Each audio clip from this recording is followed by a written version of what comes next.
Welcome back to Andersen Acres. Today we're talking about a not so fun but super important topic for anyone who has rabbits, especially if you have outdoor rabbits. I'm talking about fermites. Yep, those tiny little pests that can make life miserable for your bunnies. And we've got one of our white Rexes here hanging out to help us out today. So you want to be able to catch fermites early and treat them properly. Whether you raise rabbits, goats, cats, or even dogs on your farm, fermites happen. Okay? Fermites can happen. They're not guaranteed, but they show up. And especially if you have a lot of animals in a smaller space, you can end up with fermites, and they're pretty contagious. So, today we're going to talk about what to look for, how to treat it, and what you can do to prevent infestations in the first place. So, let's talk about what fermites are, first of all. Okay? Fermites are tiny little parasites that live on the skin and in the fur of your animals. They're not always visible to the naked eye, but the effects are. You'll be able to see that something's not quite right with your rabbit's coat. You might not be able to see the mites.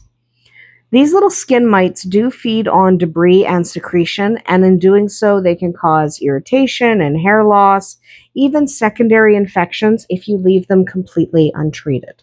So you do need to address them. So the species that gets the mites on the hobby farm are going to depend on what you raise, but commonly they affect rabbits, cats, or goats and sheep. They are not the same mite. So if your sheep have mites, it's not going to be the same mite that is a fermite in a rabbit. Okay? So most of the time, the fermites that are infesting your cats are not going to infest your rabbits. They tend to be species specific. So we're talking about rabbits today. So if your rabbits have fermites, you're not going to get those fermites. They don't like people. They're rabbit fermites. Okay? However, they are highly contagious in that same species. They can spread quickly through shared bedding or brushes or even direct contact between animals.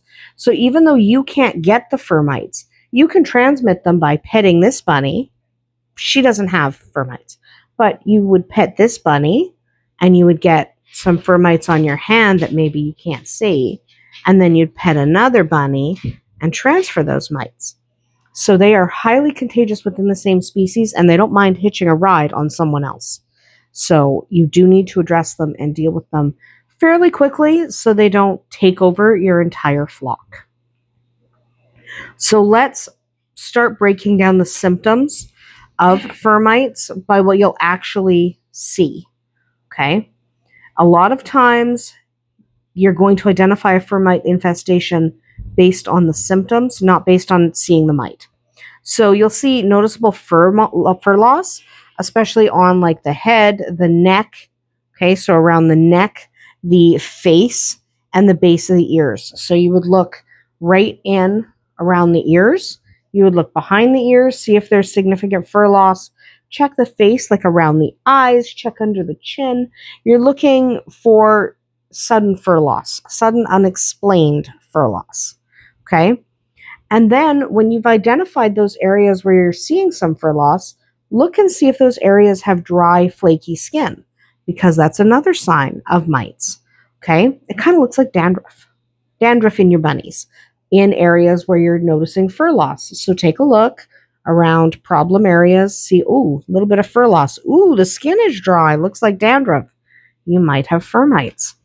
Also, they're itchy. So you're going to notice frequent scratching or grooming, okay? And you might notice scabs, sores, or thickened skin in areas where it's really bad, like where it's really, the infestation's gotten really bad. You could notice actual sores on the skin. They're painful and they're itchy. They're not comfortable for your bun at all. Now, it's easy to mistake early fermite infestations for like a natural molt or shedding, especially in rabbits and other small animals.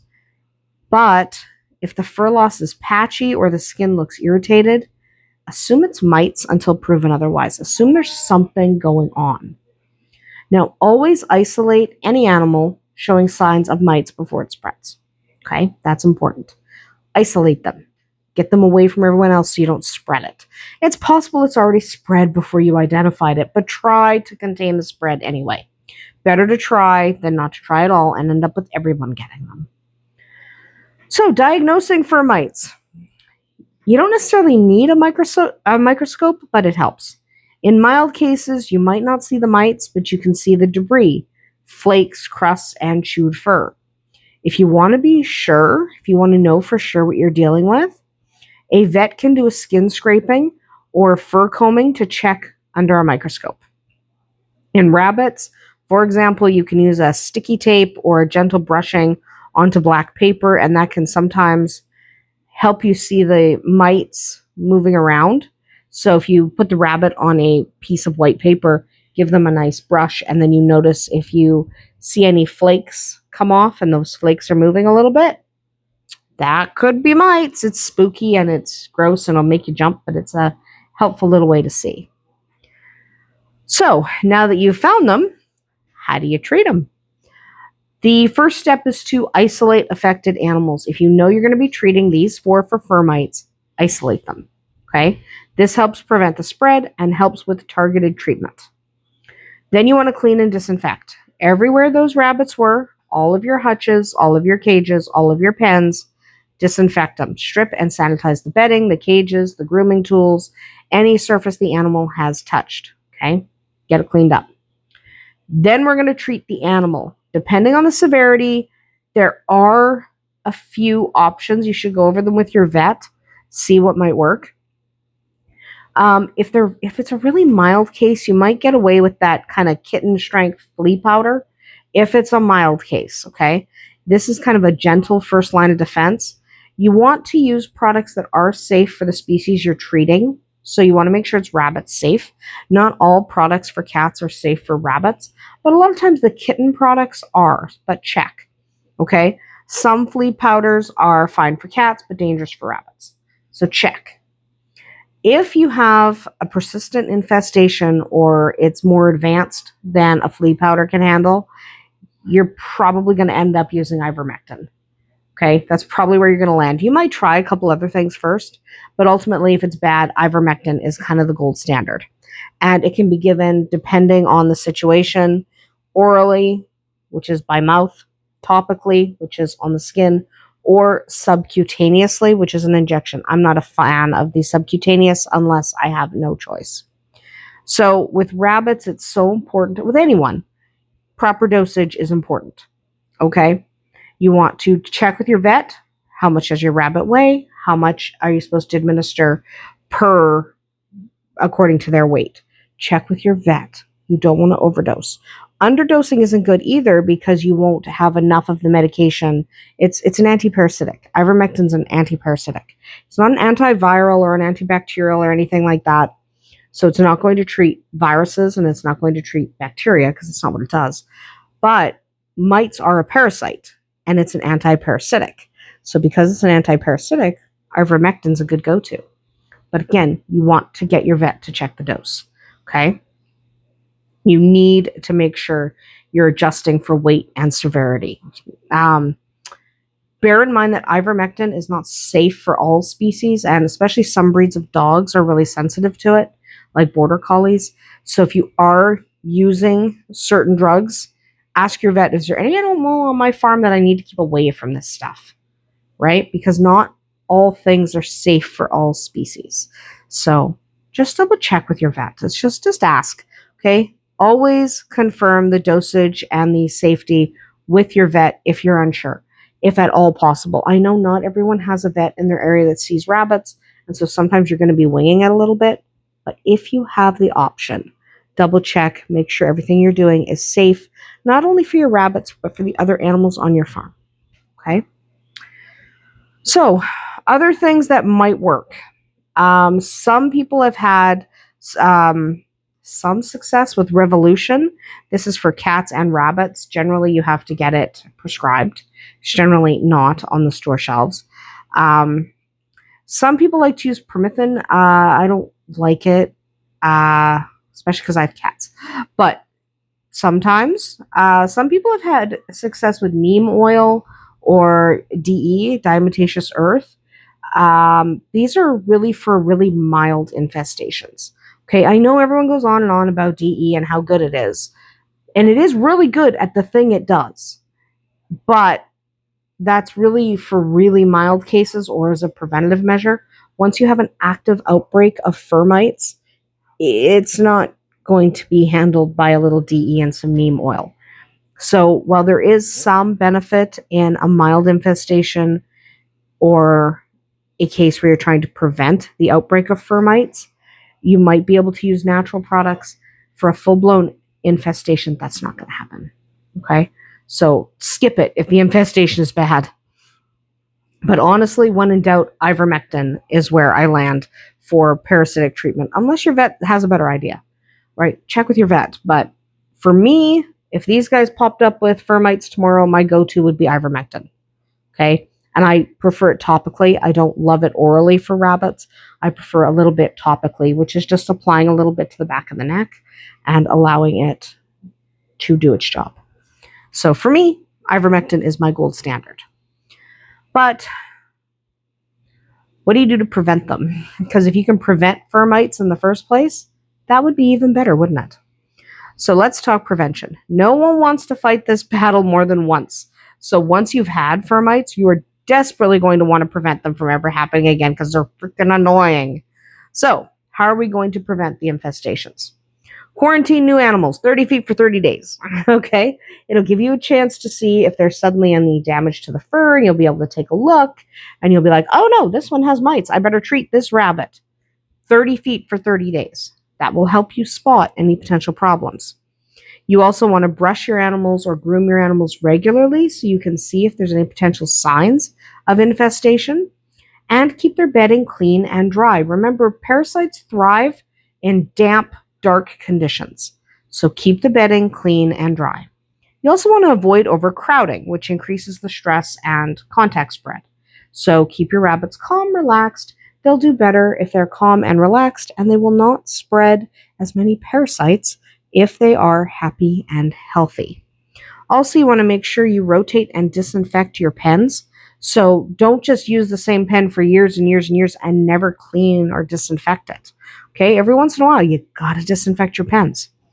And don't share grooming tools between animals unless sanitized. Okay, don't take the brush you use to brush your bunny in the quarantine area and take it over to the rabbits that you know are healthy. Clean those things between uses or get separate sets. Also, be cautious when using shared cages at shows or buying secondhand equipment. Things like mites can survive off-host for days. So if you are going to buy secondhand equipment, sanitize it really well before it gets anywhere near your animals, and take a shower, because while you were sanitizing, if there were any little mites on it, now they're on you. Take a shower before you go touch your bunnies. Okay, you don't want to spread all of that, all those problems to your buns.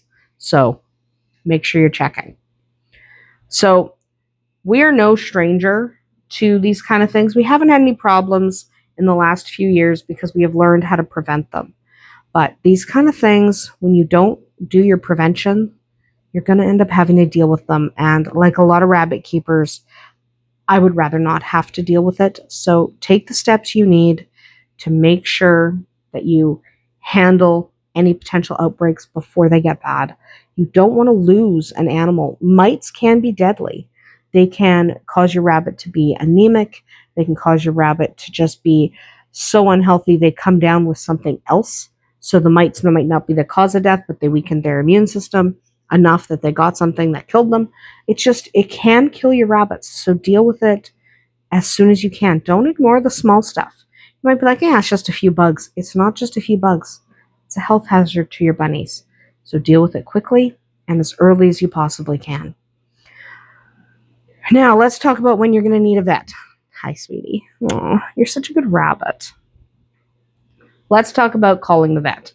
Most mild mite infestations can be treated at home if you know what you're doing.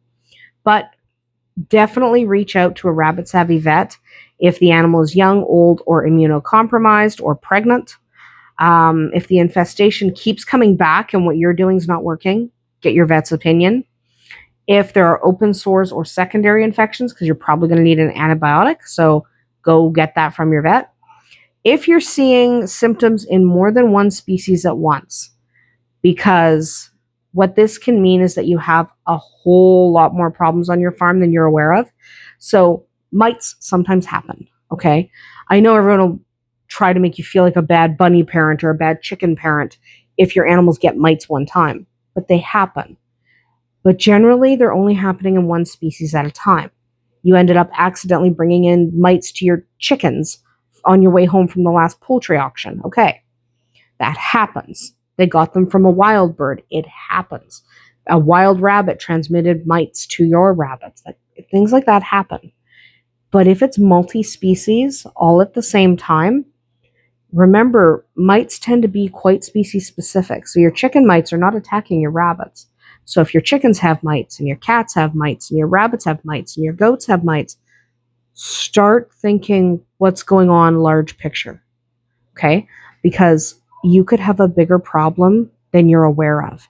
Get your farm vet out to your property and say, we're having this systemic problem with everyone, which means everyone's immune system is weakened and they're all falling prey to all these different things and everyone is getting sick. So if fermites are attacking more than one species on your farm, you may have a larger problem. So call the vet, okay? It's worth digging deeper if a problem keeps recurring or a problem is over multiple species, because most problems don't jump species, right? Most things are not going to move from your rabbits to your chickens to your goats because they're not compatible. The viruses and the parasites and that, they're not necessarily compatible. So if you have persistent problems with more than one species, call your vet. So fermites are not fun, okay? I think we've established that now, but they are manageable. The key is knowing what to look for, acting fast, and making sure your animal's environment is clean and low stress as humanly possible. It's also important to know when to call the vet. On a hobby farm where animals often live in close quarters and get a lot of hands-on experience, being vigilant and knowing what to do can make all the difference. So that's about it for us here today at Andersen Acres. Drop a comment below if you've ever had to deal with fermites and what works best for your animals. I'd love to hear your tips because I'm sure someone else can benefit from it. We'll see you tomorrow.